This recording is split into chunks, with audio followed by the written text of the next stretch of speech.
చాలా పొలిటికలీ చాలా ఎక్స్పీరియన్స్ అయిన అన్ని విషయాలు ఆయన తెలుసు.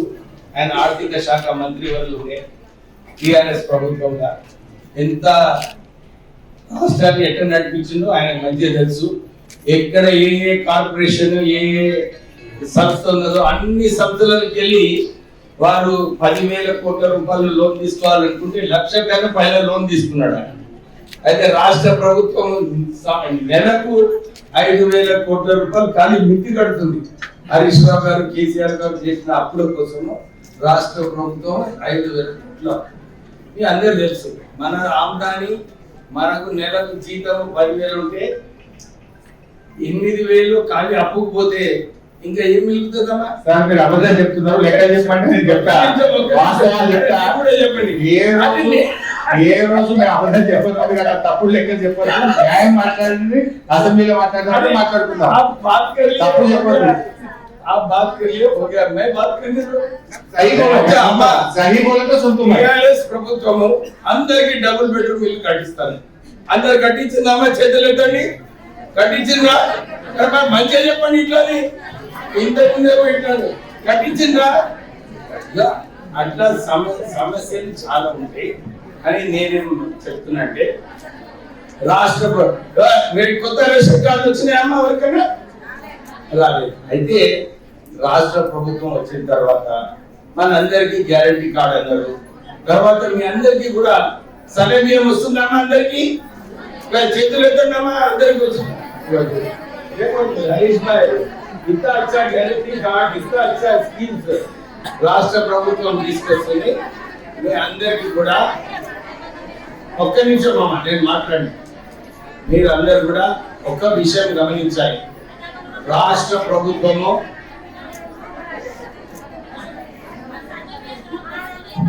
ఎవరికి వస్తలేదో రాసియండి. అర్హత ఉన్న వాళ్ళందరికీ కూడా సగం కలెక్టర్ గారు ఎవరికి కూడా అందరికి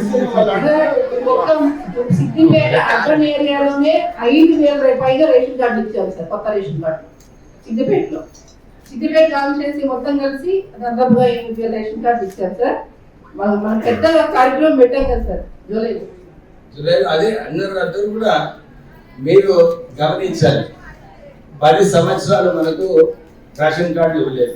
తప్పు సార్. 6,50,000 రేషన్ కార్డు మేము కూడా ఇచ్చినాం. మీరు అబద్ధం ఆడద్దు. ఒక మంత్రి ఉండి అబద్ధం ఆడద్దు సార్. 6,50,000 రేషన్ కార్డు మేము ఇవ్వబోదు. ఇప్పుడే రాజీనామా చేసుకోకండి. అసలు అబద్ధం ఆడకండి. మేము ఎందుకు ఇచ్చినా? అసలు చనిపోయిన వాళ్ళ రేషన్ కార్డు ఇచ్చింది కానీ కొత్త రేషన్ కార్డు ఏనే లేదు. ఇచ్చిన సార్ వద్దు. ఆ డిబేట్ ఇక్కడ వద్దు. కానీ వాస్తవాలు ఏంటంటే, మీరు నిజంగా కొత్త రేషన్ కార్డు ఇచ్చుంటే 26,000 రేషన్ కార్డు సిద్దిపేటలో మనం మళ్ళీ ఇవ్వడం జరిగింది. రాష్ట్ర ప్రభుత్వం 26,000 జిల్లాలో, సిద్దిపేట జిల్లా అంటున్నారు, సిద్దిపేట నియోజకవర్గం అంటే మీరు వినండి మంచిగా. సో 26,000 రేషన్ కార్డు ఇచ్చిందంటే మనకు 10 సంవత్సరాల రేషన్ కార్డు రాలేదన్నమాటనే కదా. సో ఇవన్నీ కూడా వాస్తవాలు. కానీ మీరందరూ కూడా మన కాంగ్రెస్ ప్రభుత్వం వచ్చిన తర్వాత రేవంత్ రెడ్డి గారు మీ అందరికీ కూడా ఏదైతే హామీలు ఇచ్చినారో అన్ని హామీలు కూడా పూర్తి చేయడం జరిగింది. మీరు వినండి బొమ్మ, ఇంకా 3 సంవత్సరాలు ఉన్నాయి. మీరు హామీలు ఇచ్చినాయి, మీరు ఏదైతే అడుగుతున్నారో అన్ని కూడా కాంగ్రెస్ ప్రభుత్వం పూర్తి చేస్తుంది. ఇప్పుడే చెప్పిన మీకు ఇందిరమ్మ ఇల్లు ఎంతమందికి వచ్చిందమ్మా? ఇక్కడ బేస్మెంట్ వరకు కట్టుకున్నారా? 1,00,000 రూపాయలు వచ్చినాయా? సో మీరందరూ కూడా కొత్త కార్యక్రమం మన రాష్ట్ర వ్యాప్తంగా 17 లక్షల ఇందిరమ్మ ఇల్లు కట్టడానికే రాష్ట్ర ప్రభుత్వం నిర్ణయించుకుని, ఎవరికైతే రాలేదో ఇందిరమ్మ ఇల్లు డిసెంబర్ నుంచి కూడా మీ అందరికీ ఇందిరమ్మ ఇల్లు వచ్చేలాగా చేస్తాం. సో మీరందరూ కూడా హలో వచ్చా ఉపయోగపడండి కదా. మీరు అందరికీ తెలుసు 2,500 మీద ఉన్నది. కానీ రాష్ట్ర ఆర్థిక పరిస్థితి నేను ఇంతకుముందు చెప్పిన 1,00,000 కోట్ల రూపాయలు కాళేశ్వరంలో పెట్టిండ్రు. ఇవన్నీ కూడా ఈ ప్రాంతంలో ఇప్పుడే అన్నారు హరీష్ రావు గారు 1000 బెడెడ్ హాస్పిటల్ కావాలన్నారు. ఖర్చులన్నీ కూడా ఎక్కడ అవసరమో అక్కడ ఖర్చు పెట్టుకుంటే ఇప్పుడు రాష్ట్ర ప్రభుత్వం దగ్గర నిధులు ఉంటున్నాయి, మీకు కూడా 2500 రూపాయలు మీ అకౌంట్లలో వచ్చే అవకాశం ఉంది. కానీ ఖజానా ఖాళీ అయిపోయింది, మీ అందరూ తెలుసు. ఖజానా ఖాళీ అయిన సంగతి మీ అందరూ తెలుసు.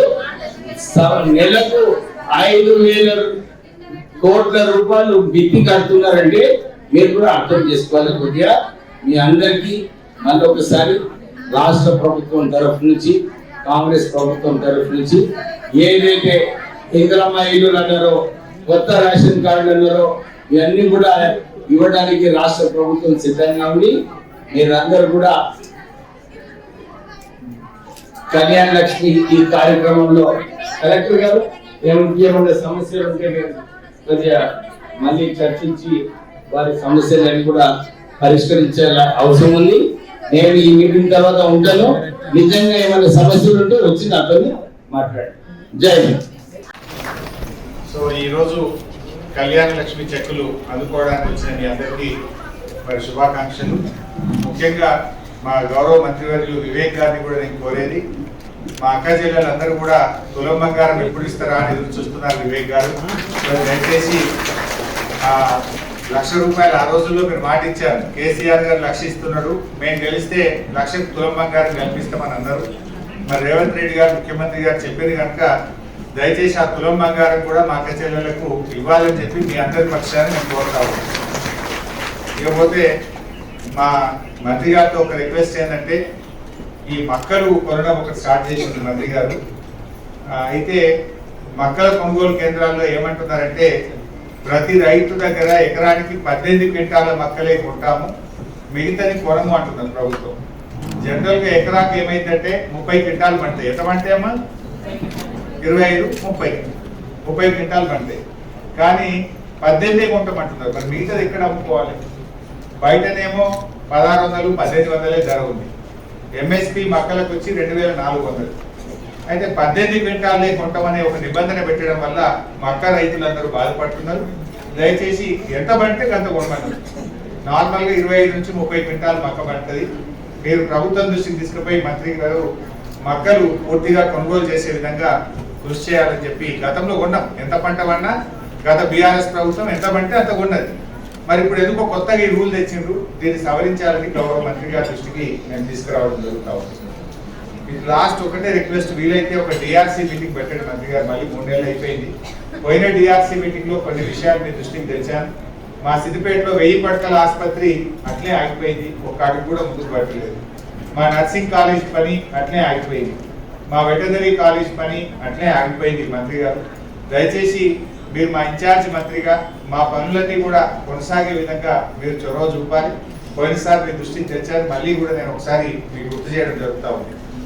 అట్లే ఇవాళ ఒక హెడ్ మాస్టర్ రిటైర్మెంట్ ఫంక్షన్ పోయింది మంత్రి గారు. పోతే అక్కడ ఏమంటున్నారంటే, ఈ స్కూళ్ళలో సాఫ్ సఫాయి చేసే వాళ్ళకు పోయిన విద్యా సంవత్సరం ఈ 4 నెలల పైసలు, ఈ విద్యా సంవత్సరం 5 నెలల నుంచి జీతాలు వస్తూనే ఉన్నారు. దయచేసి అది కూడా కొద్దిగా మీ దృష్టికి తెస్తా ఉన్నాను. మా గవర్నమెంట్ హాస్పిటల్లో కూడా సిద్దిపేటలో అవుట్ సోర్సింగ్ సిబ్బందికి సార్ దాదాపు 6 నెలల నుంచి జీతాలు రావడం లేదు. అది నేను కలెక్టర్ గారి దృష్టికి, దామోదర్ రాయనరసింహ గారి దృష్టికి కూడా తీసుకుపోయాను. దయచేసి మీరు కూడా వాళ్ళ జీతాలు ఇప్పించాలని చెప్పి కూడా మేము కోరుతా ఉన్నాం. ఇంకా చాలా విషయాలు ఉన్నాయి కానీ ఎక్కువ విషయాలు పోను. ముఖ్యంగా మా మహిళలు ఏమంటామమ్మా, మహాలక్ష్మి సార్ చెప్తాడు, ఇస్తాడు. వాళ్ళ మహాలక్ష్మి గుర్తు ఏమంటుంది సార్ మీకు? మహాలక్ష్మి పథకం కింద అరే అడగలేదమ్మా నువ్వు? నేను చెప్పించినట్టు మంత్రి గారు, నేను చెప్పించినా మీరు అడిగినరా? నేను చెప్పించినట్టు సార్. చూడు సార్, అమ్మ మహాలక్ష్మి ఇవ్వాలంటే చేయలేవుతుందమ్మా.